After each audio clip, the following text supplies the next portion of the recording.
কিন্তু যেই দিন আমাকে আপনাকে কবর দেশে রাখবে, ওই মাটির মধ্যেই তো শুয়ে দেওয়া হবে। ওই দেহটা, ওই বডিটা, ওই খাঁচাটা ওই কবরের মধ্যেই তো রাখা হবে। যেই ঘরের থেকে আমার, যেই ঘরের মধ্যে আমার কোনো বালিশ, কোনো বিছানা, কোনো ফ্যান কিংবা এসি কিংবা এর থেকে কোনো আরামদায়ক জিনিস আমার জন্য থাকবে না। মার্কিনের পাতলা কাফনের কাপড় আর উপরে বাঁশের লাঠিগুলো সারি সারি করে সাজাবে। এরপরে আপনার আমার ওই লাঠিগুলোর উপর দিয়ে চাটাই বিছিয়ে মাটিগুলো দিয়ে দেওয়া হবে। আর সেই দুনিয়ার জিন্দেগি আর দেখার সুযোগ হবে না।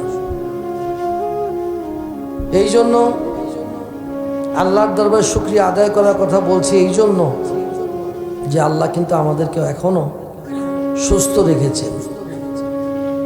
অসুস্থ অবস্থায় মানুষগুলো অনেকে আছেন বিভিন্ন জায়গায় ছড়িয়ে ছিটিয়ে। আপনাদের মাঝেও এমনও ব্যক্তি আছে যার কেহ না কেহ কোনো অসুস্থ অবস্থায় আছে। আজকেও আমি হাসপাতাল থেকে আসলাম, আমার মেয়েটা ভর্তি,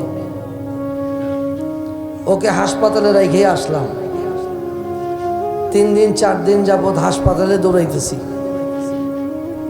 ওই হাসপাতালের মধ্যেই শুধু আমার না দেখলে কান্নাকাটি করে, কিন্তু রাইখা আসতে হয়েছে।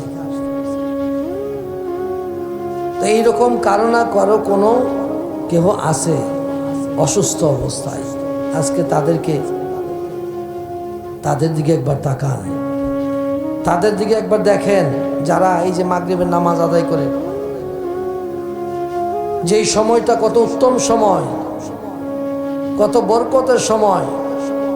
কারণ এই জন্য বললাম কথাটা, এই সুযোগটা আমার জীবনে আর নাও আসতে পারে।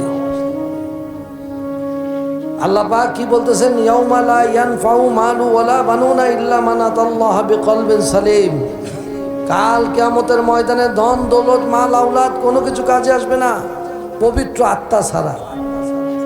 আজকে এখানে মাহফিলে বসেছেন আল্লাহকে রাজি করার জন্য। আজকে এই মাহফিলে বসেছেন নবীর মহাব্বতের আলোচনাগুলো শোনার জন্য।